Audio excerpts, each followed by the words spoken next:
సీత నాకు కొంచెం నీరసంగా ఉందే, ఈ పూటకి హనీ నువ్వే పడుకోబెట్టేవే. ఇదో పెద్ద పనేటి, చిటికలో పడుకోబెట్టేస్తాను చూడండి.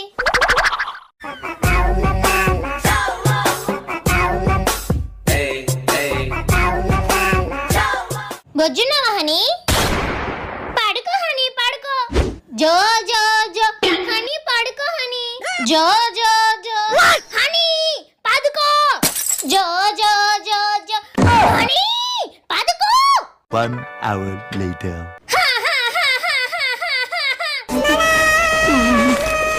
2 hours later. జో జో జో. అమ్మయ్య పడుకున్నాడు.